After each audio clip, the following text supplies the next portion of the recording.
Hello नमस्कार आदाब सलाम सत श्री अकाल केम छो कसे काय केरो हाल है के नाची यहाँ सब कैसन बनी हवा यू कैसे हैं आप लोग केमो नाचो मनक्काम खम्बा गणी हुकुम केमती अच्छंती की खबर। उम्मीद करता हूँ कि आप लोग बहुत अच्छे होंगे, स्वस्थ होंगे, दुरुस्त होंगे और आपका समय बहुत मज़े में बीत रहा होगा। मित्रों, आज के इस वीडियो में एक विशेष व्यक्ति की कुंडली के बारे में चर्चा करने वाला हूँ, जिनका डेट ऑफ बर्थ जो है सो मैं बता देता हूँ 21 जनवरी 1961 का है, बसंत पंचमी के दिन का।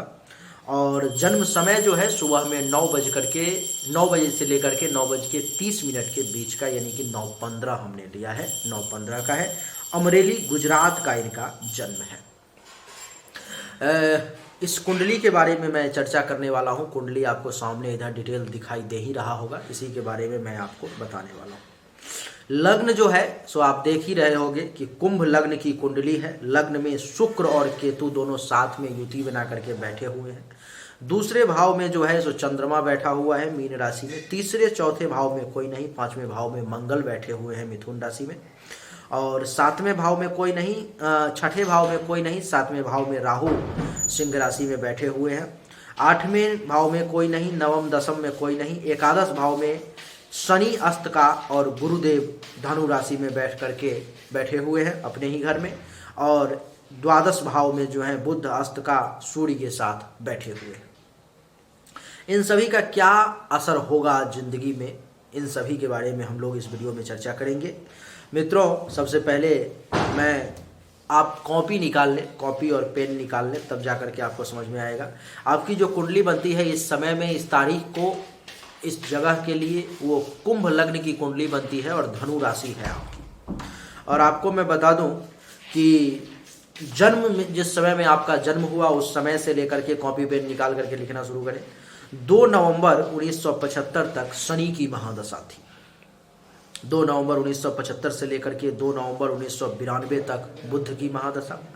2 नवंबर 1992 से लेकर के 2 नवंबर 1999 तक केतु की महादशा। 2 नवंबर 1999 से 2 नवंबर 2019 तक शुक्र की महादशा। 2 नवंबर 2019 से लेकर के 2 नवंबर 2025 तक सूर्य की महादशा। और 2 नवंबर 2025 से लेकर के 2 नवंबर 2035 तक चंद्रमा की महादशा। और 2 नवंबर 2035 से 2 नवंबर 2042 तक जो है सो मंगल की महादशा रहेगी। इससे ज़्यादा मुझे नहीं लगता है आगे जाने की आवश्यकता है। अच्छा, चलिए अब पेज पलट दो आप। दूसरे पेज में जो है सो आप अंतर्दशा लिखना शुरू करो। अभी आप लिखो 2 नवंबर 2019 से लेकर के 2 नवंबर 2019 से लेकर के 21 फरवरी 2020 तक सूर्य के महादशा में सूर्य की अंतर्दशा। 21 फरवरी 2020 से लेकर के 21 अगस्त 2020 तक सूर्य के महादशा में चंद्रमा की अंतर्दशा। और 21 अगस्त 2020 से लेकर के 27 दिसंबर 2020 तक सूर्य के महादशा में मंगल की अंतर्दशा। और 27 दिसंबर 2020 से लेकर के 21 नवंबर 2021 तक सूर्य के महादशा में राहु की अंतर्दशा। और 21 नवंबर 2021 से लेकर के 8/9/2022 तक सूर्य के महादशा में गुरु की अंतर्दशा। और 8/9/2022 से लेकर के 21/8/2023 तक सूर्य के महादशा में शनि की अंतर्दशा। 21/8/2023 से लेकर के 27/6/2024 तक सूर्य के महादशा में बुध की अंतर्दशा। 27/6/2024 से लेकर के 2 नवंबर 2024 तक सूर्य के महादशा में केतु की अंतर्दशा। और 2 नवंबर 2024 से लेकर के 2 नवंबर 2025 तक सूर्य के महादशा में शुक्र की अंतर्दशा। पेज पलट दो, आगे लिखो आप। 2 नवंबर 2025 से लेकर के 2/9/2026 तक चंद्रमा के महादशा में चंद्रमा की अंतर्दशा। 2/9/2026 से लेकर के 2/4/2027 तक चंद्रमा के महादशा में मंगल की अंतर्दशा। 2/4/2027 से लेकर के 2/10/2028 तक चंद्रमा के महादशा में राहु की अंतर्दशा। और 2/10/2028 से लेकर के 2/2/2030 तक चंद्रमा के महादशा में गुरु की अंतर्दशा। और 2/2/2030 से लेकर के 2/9/2031 तक चंद्रमा के महादशा में शनि की अंतर्दशा। और 2/9/2031 से लेकर के 2/2/2033 तक चंद्रमा के महादशा में बुध की अंतर्दशा, और 2/2/2033 से लेकर के 2/9/2033 तक चंद्रमा के महादशा में केतु की अंतर्दशा, और 2/9/2033 से लेकर के 2/5/2035 तक चंद्रमा के महादशा में शुक्र की अंतर्दशा, और 2/5/2035 से 2/11/2035 तक चंद्रमा के महादशा में सूर्य की अंतर्दशा। आगे फिर मंगल की महादशा है, बस उतना ही काफ़ी है। आइए अब मैं आपको फलादेश ग्रह सबका शुरू करता हूँ। मैं जब कहूँगा कि सूर्य के समय में ये होगा तो आप समझ जाना कि सूर्य की महादशा जब आएगी, अंतर्दशा जब आएगी तो वो फल घटित होगा या घटित हो चुकी होगी। आइए अब एक एक करके चर्चा आरंभ करते हैं। सबसे पहले मैं चर्चा सूर्य से ही आरंभ करूँगा। सूर्य आपके कुंडली के द्वादश भाव में मकर राशि में बैठे हुए हैं और ये मालिक है आपके कुंडली के सप्तम भाव के, जिसके कारण से सूर्य आपके लिए कुंडली में एक मारक ग्रह बन गए द्वादश भाव में बैठने के कारण। सूर्य 7 डिग्री पर में है। 50 से 60% आपको बर्बाद करने में, परेशान करने में सूर्य सक्षम है। सूर्य का क्या फल है आपके लिए, आप उसको सुन लो। सूर्य की जब महादशा अंतर्दशा जिंदगी में आएगी तो खर्चा बहुत होगा, धन हानि का योग बनेगा, सैया सुख में कमी आ जाएगी, घर से बाहर जाना पड़ सकता है, विदेश से अगर कुछ कनेक्शन होगा तो विदेश से कुछ धन लाभ का योग बन जाएगा, अस्पताल का खर्चा भी कुछ आपका एक्टिवेट हो सकता है, और आंख से संबंधित किसी प्रकार की कोई परेशानी जो है आपको हो सकती है।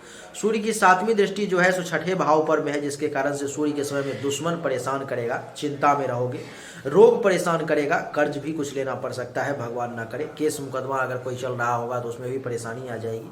पेट से संबंधित परेशानी का योग, कलंक लगने का योग, शोक और दुख का भी योग रहेगा। इसलिए इस समय में बड़ा सावधानी के साथ और संभल करके चलने की आपको आवश्यकता होगी। सूर्य जो है सप्तम भाव का मालिक है, तो जीवन साथी के साथ भी टेंशन, तनाव, काम वासना में अधिकता, वैवाहिक जीवन में परेशानी, दैनिक रोजगार में परेशानी, प्राइवेट पार्ट से संबंधित भी किसी प्रकार की कोई परेशानी आ सकती है, दुश्मन आपको परेशान कर सकता है, और पार्टनरशिप में अगर किसी के साथ कोई बिजनेस होगा तो सूर्य के समय में वहाँ पर में वो अच्छा नहीं चल पाएगा।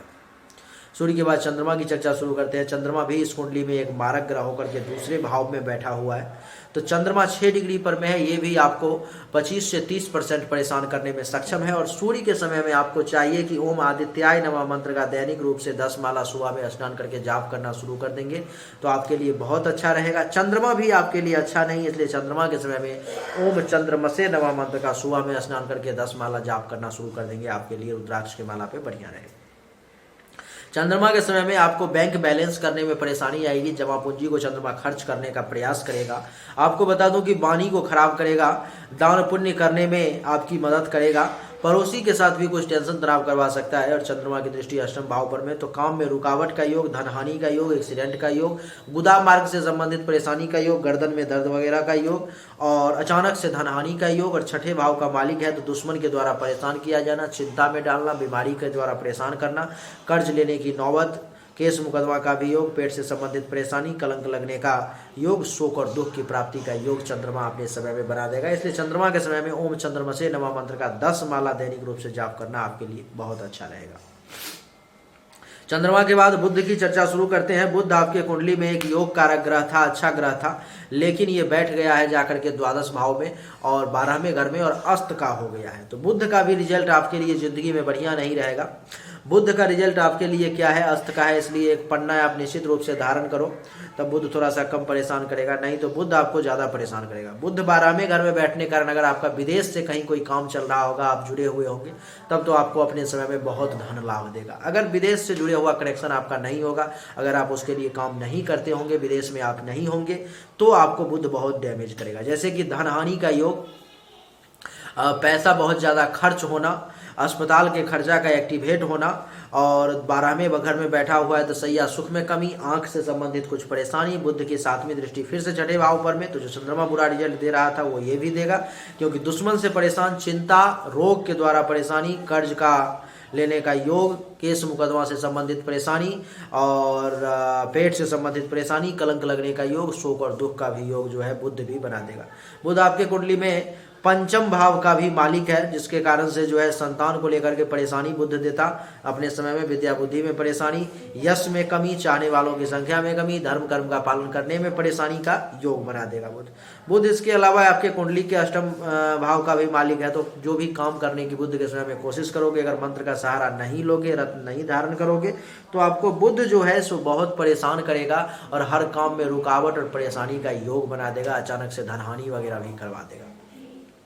इसलिए बुध का जब जब समय जिंदगी में आए तो ओम बुंग बुधाय नमः, ओम बुंग बुधाय नमः मंत्र का 10 माला दैनिक रूप से आप सुबह में जाप शुरू कर दोगे रुद्राक्ष के माला पर में, और एक बढ़िया क्वालिटी का पन्ना रत्न धारण कर लोगे अपने वजन से 1 रत्ती ज़्यादा का, आपके लिए बढ़िया रहेगा। अगर आपका वजन 70 किलो है तो आप 8 रत्ती का धारण कर लोगे, 60 किलो है तो 7 रत्ती का धारण कर लोगे, 1 रत्ती ज़्यादा। बुध के बाद बृहस्पति की चर्चा करते हैं। बृहस्पति इस कुंडली में कमाल का ग्रह है, बहुत ही योग कारक ग्रह है, बहुत ही बढ़िया रिजल्ट देने वाला ग्रह है। बृहस्पति इस कुंडली में लाभ के घर में बैठा हुआ है अपने ही राशि में, जिसके कारण से बृहस्पति के समय में आय में बहुत वृद्धि का योग बन गया, बहुत ज्यादा लाभ प्राप्ति का योग बन गया, उपलब्धि की प्राप्ति का योग बन गया, मनोकामनाओं की पूर्ति का योग बन गया, बड़े भाई बहन से अपार धन दौलत का योग बन गया, पुत्र वधू दामाद के सुख का योग बन गया। और इसकी 5वीं दृष्टि 1 2 3 4 5 तीसरे भाव पर में, तो अगर कोई छोटा भाई बहन होगा तो वहां से भी लाभ का योग बन गया। आपके पराक्रम में जो है सो वृद्धि का योग बन गया। पैसेंस लेवल को बृहस्पति बड़ा मजबूत और करके रखेगा, धैर्य को बना करके रखेगा। गुप्त शत्रु जो है आपको बहुत अगर परेशान करने की भी कोशिश करेगा तो बृहस्पति के समय में आपका बाल वांका भी नहीं कर पाएगा। गले से संबंधित, नाक से संबंधित, कान से संबंधित किसी भी प्रकार की अगर कोई परेशानी होगी तो बृहस्पति उसको दबा देगा और भुजा में बड़ा बल का एहसास होगा। बृहस्पति की 7वीं दृष्टि जो है जो आपके पंचम भाव पर में है, तो संतान से आपको लाभ का योग, एक पुत्र प्राप्ति का योग भी बना दिया बृहस्पति। विद्या बुद्धि में आप बड़ा ब्रिलियंट होंगे, यश में वृद्धि, चाहने वालों की संख्या में वृद्धि, धर्म और मंगल कार्य भी अपनी जिंदगी में बृहस्पति के समय में कर पाओगे। गुरु के समय में ननिहाल पक्ष से भी लाभ मिल पाएगा और पेट से संबंधित परेशानी को भी बृहस्पति अपने समय में दबा के रखेगा।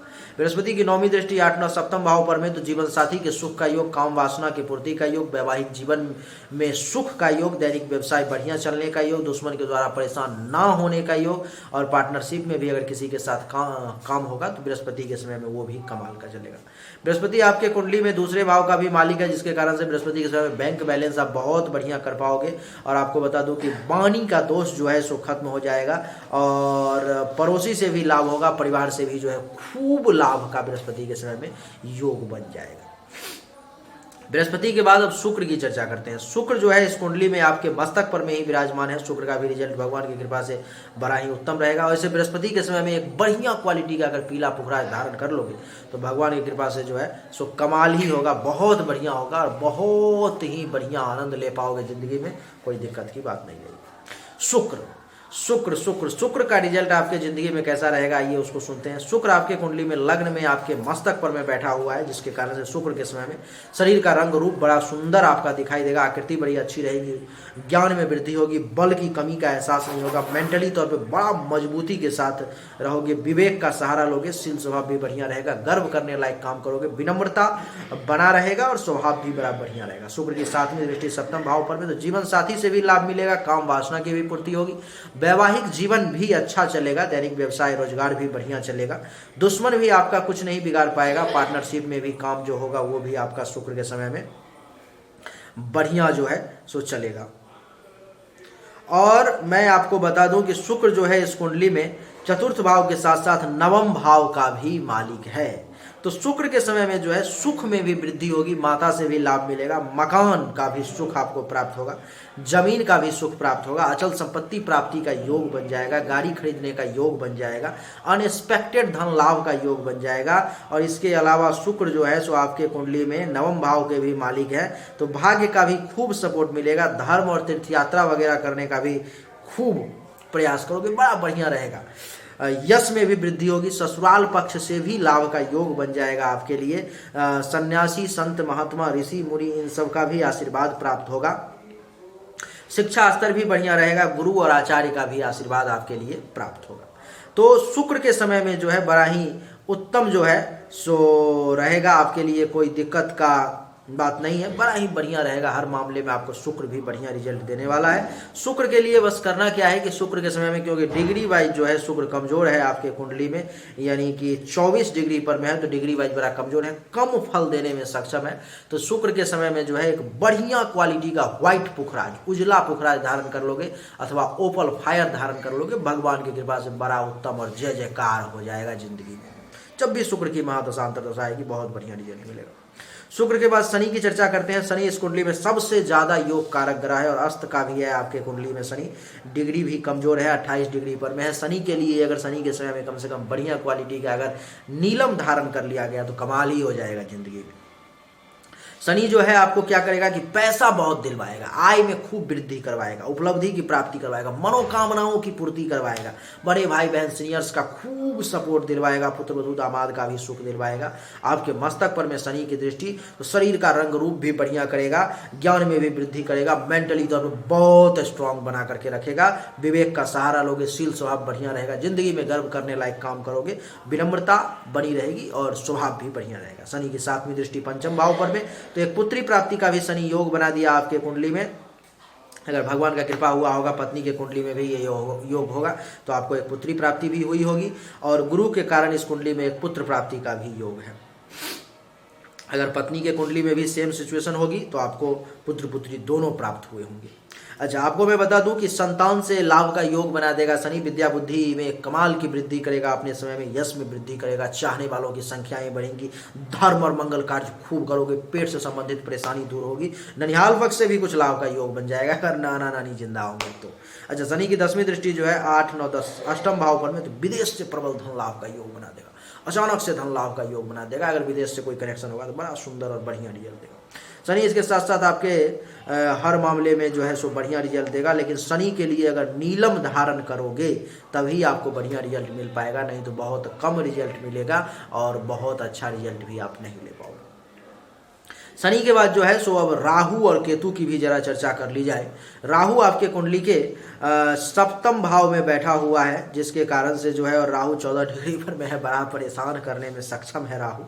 तो राहु का जब जब समय आएगा जिंदगी में तो राहु जो है आपको क्या रिजल्ट देगा आप देख लो। 7म भाव में बैठा हुआ है तो पत्नी के लिए ये बड़ा घातक साबित हो गया। पत्नी के लिए जीवन साथी के साथ टेंशन तनाव, जीवन साथी के लिए बहुत ज़्यादा घातक, काम वासना में वृद्धि, दैनिक व्यवसाय रोजगार में परेशानी, वैवाहिक जिंदगी में परेशानी, किसी निकटवर्ती रिश्तेदारी में जो है, किसी निकट के रिश्तेदारी में किसी की मृत्यु, दुश्मन के द्वारा परेशान किया जाना, पार्टनर के साथ अगर कोई काम है तो उसमें भी परेशानी। और इसकी 5वीं दृष्टि 1, 2, 3, 4, 5, 5वीं दृष्टि एकादश भाव पर में, तो आय में कमी, लाभ में कमी, उपलब्धि की प्राप्ति में कमी, मनोकामनाओं की पूर्ति में कमी, बड़े भाई बहन सीनियर्स के साथ टेंशन तनाव, पुत्र वधू दामाद के सुख में कमी। और राहु की 7वीं दृष्टि आपके मस्तक पर में, लग्न पर में, तो शरीर के रंग रूप में परेशानी, कमी, ज्ञान में कमी, बल में कमी, मेंटली तौर पे परेशान, स्वभाव में विनम्रता के बदला क्रूरता आ जाना। और 8, 9, 9वीं दृष्टि 3रे भाव पर में, तो छोटे भाई बहन के साथ टेंशन तनाव, जूनियर्स का सपोर्ट न मिलना, पराक्रम में कमी, धैर्य कमजोर होना, माता के लिए खराब समय, गुप्त शत्रु के द्वारा परेशान किया जाना, गले नाक कान से संबंधित किसी प्रकार की परेशानी का योग, प्राइवेट पार्ट से संबंधित परेशानी का योग, मेंटली तौर पे परेशानी का योग, और घुटना से नीचे और पांव से ऊपर जो गुद्दा वाला पार्ट होता है पांव का, उसमें दर्द वगैरह का योग, परेशानी का योग जो है राहु बना देगा। केतु जो है आपके कुंडली में अपने मित्र के घर में ही बैठा हुआ है कुंभ राशि में, लेकिन फिर भी केतु कुछ परेशानी के साथ आपको अच्छा रिजल्ट देगा। जैसे कि मेंटली तौर पर केतु परेशान करेगा, लेकिन युक्ति और जुगाड़ बहुत देगा आपके पास में, जिस जुगाड़ के बल पर में, युक्ति के बल पर में आप बहुत सारा काम निकालने की कोशिश करोगे। केतु की 5वीं दृष्टि 5म भाव पर में, तो एक पुत्री प्राप्ति का केतु भी योग बना देगा और संतान को लेकर के कुछ परेशानी का भी योग देगा। विद्या बुद्धि के क्षेत्र में जो है तो केतु के समय में युक्ति और जुगाड़ से काम करोगे, यश में कुछ परेशानी का अनुभव करोगे, चाहने वालों की संख्या में कुछ परेशानी का अनुभव करोगे, धर्म और मंगल कार्य करने में कुछ परेशानी का अनुभव करोगे। और केतु की 7वीं दृष्टि जो है तो सप्तम भाव पर में तो जीवन साथी के साथ भी कुछ टेंशन तनाव की स्थिति उत्पन्न होगी। दैनिक व्यवसाय के क्षेत्र में थोड़ी सी परेशानी का एहसास करोगे। और केतु की 9वीं दृष्टि 9वें भाव पर में तो भाग्य का जो बेहतरीन सपोर्ट मिलना चाहिए उसमें कुछ कमी, धर्म और तीर्थ यात्रा वगैरह में कुछ कमी, यश में कमी, ससुराल पक्ष से कुछ परेशानी, संत महात्मा ऋषि मुनि ब्राह्मण आचार्य गुरु इन सब के आशीर्वाद में कमी, और शिक्षा का भी पूर्ण लाभ लेने में आपको परेशानी का एहसास हो। तो ये आपके कुंडली का पूरा विवरण था जो हमने आपको दे दिया। जिंदगी में अगर कभी भी रत्न धारण करने का अगर योजना बनाओ, सोचो, तो उसके लिए आपको मैं बता दूं कि अच्छा, मंगल का मुझे लग रहा है कि छूट गया, मैंने आपको फलादेश नहीं बताया, तो मंगल का फलादेश बता देता हूं। मंगल इस कुंडली में एक समग्रह है और पंचम भाव में बैठा हुआ है, तो पुत्र प्राप्ति का एक योग बनाता है। मंगल के समय में भी जो है आपके लिए बढ़िया रहेगा, क्योंकि संतान से लाभ, विद्या बुद्धि का सही उपयोग, यश में वृद्धि, चाहने वालों की संख्या में वृद्धि, पेट का मजबूत होना, धर्म और मंगल कार्य करना, और मंगल की चतुर्दृष्टि 1 2 3 4। अष्टम भाव पर में तो कुछ अचानक से धन लाभ, विदेश से भी धन लाभ का योग, और छोटा मोटा चोट लगने का, एक्सीडेंट का भी योग। और मंगल की 7वीं दृष्टि एकादश भाव पर में तो आय में वृद्धि, लाभ में वृद्धि, उपलब्धि की प्राप्ति में वृद्धि, मनोकामनाओं की पूर्ति, बड़े भाई बहन सीनियर से सपोर्ट, पुत्र वधू दामाद का भी सुख का योग। और अष्टम दृष्टि द्वादश भाव पर में तो विदेश से भी जो है लाभ का योग, और कुछ खर्च का भी योग, कुछ धनहानि का भी योग मंगल बनाएगा। अब मैं आपको बता देता हूं कि जिंदगी में अगर कभी रत्न वगैरह धारण करने का अगर इच्छा मन में जागृत हो, तो कौन कौन सा रत्न आप धारण कर सकते हो जिससे कि आपको लाभ मिल सकता है। तो मैं आपको बता दूं कि जिंदगी में भूल से भी कभी भी माणिक के सूर्य का रूबी मत धारण करना, नहीं तो वो आपको तबाह कर देगा। चंद्रमा का रत्न कभी मोती मत धारण करना, नहीं तो वो आपको बर्बाद कर देगा। चंद्रमा के बाद मंगल के लिए मूंगा आप अगर चाहो तो धारण कर सकते हो, आपके लिए बड़ा बढ़िया रिजल्ट देगा। उसके बाद बुध के लिए पन्ना आप धारण कर सकते हो, बुध के समय में बढ़िया रिजल्ट देगा। गुरु के लिए पीला पुखराज आप धारण करोगे तो कमाल हो जाएगा। शुक्र के लिए उजला पुखराज शुक्र के समय में धारण करोगे अथवा ओपल फायर तो बहुत बढ़िया रहेगा। शनि के लिए शनि के समय में नीलम धारण करोगे तो बहुत बढ़िया रहेगा। राहु केतु के लिए जिंदगी में कभी भी कोई भी रत्न आपको धारण करने की आवश्यकता नहीं है। जिंदगी में जब भी सूर्य का समय आए तो ओम आदित्याय नमः मंत्र का 10 माला जाप शुरू कर दोगे, सूर्य को जल दोगे, बहुत बढ़िया रहेगा। चंद्रमा का जब भी समय आए तो ओम चंद्रमसे नमः मंत्र का 10 माला जाप शुरू कर दोगे, स्नान करके सुबह में आपके लिए बढ़िया रहेगा। बुध के समय में ओम बुंग बुधाय नमः मंत्र का 10 माला जाप शुरू कर दोगे, आपके लिए बहुत अच्छा रहेगा, और पन्ना धारण कर लोगे। बृहस्पति के समय में मंत्र जाप की जरूरत नहीं है, केवल रत्न से काम हो जाएगा। शुक्र के समय में मंत्र जाप की जरूरत नहीं है, केवल रत्न से काम हो जाएगा। शनि के समय में भी मंत्र जाप की जरूरत नहीं है, केवल रत्न से काम हो जाएगा। अगर चाहो शनि के समय मंत्र का जाप भी करोगे तो लाभ होगा। राहु केतु के समय में रत्न नहीं धारण करना है, मंत्र का ही जाप करना है। राहु के समय में ओम रांग राहवे नमः मंत्र का 10 माला जाप, और केतु के समय में ओम कें केतवे नमः मंत्र का 10 माला जाप रात में करोगे तो बहुत ही बढ़िया और सुखद रहेगा, बहुत अच्छा लाभ मिलेगा आपको। इस समय में कुंडली में सूर्य का ही समय चल रहा है, सूर्य के महादशा में गुरु की अंतरदशा चल रही है। पीला पुखराज अभी धारण करना आपके लिए बहुत ही लाभदायक है, और सूर्य के लिए मंत्र का जाप करना आपके लिए बहुत अच्छा है। सूर्य के बाद शनि का समय आ जाएगा, ये गुरु के बाद शनि का समय आ जाएगा 2022 के 9वें महीने से लेकर के 21/8/2023 तक। तो शनि तो आपके लिए बढ़िया है, लेकिन सूर्य और शनि में बड़ा खटास रहता है, परेशानी रहती है, टेंशन तनाव रहता है, तो जिसके कारण से नीलम अगर धारण करोगे तो कुछ अच्छा रिजल्ट मिलेगा। लेकिन ये सूर्य और शनि आपस में जो दुश्मन है, पिता पुत्र होते हुए भी, जिसके कारण से आपको परेशानी का शनि के समय में शनि का पूर्ण रिजल्ट पॉजिटिव आपको नहीं मिल पाएगा। तो उम्मीद करता हूं कि आपको सब कुछ समझ में बड़ी ही आसानी से आ गया होगा। थोड़ा स्पीड में हमने बताया है, लेकिन आप स्लो करके वीडियो को सुनने का प्रयास करो। यूट्यूब पर में स्लो का ऑप्शन है, और 2 बार 4 बार 5 बार 10 बार सुनोगे तो आपको सब कुछ समझ में आ जाएगा। और इसे कॉपी कलम लेकर के अगर नोट कर लोगे तब आपके लिए जिंदगी में ये विशेष लाभकारी रहेगा। उम्मीद करता हूँ कि आपको हमारा वीडियो पसंद आया होगा। अगर पसंद आया तो इस वीडियो को लाइक करें, शेयर करें, चैनल को सब्सक्राइब करके इसके बेल आइकन के बटन को दबा दें, और एक बार हमारे साथ बोले राधे राधे।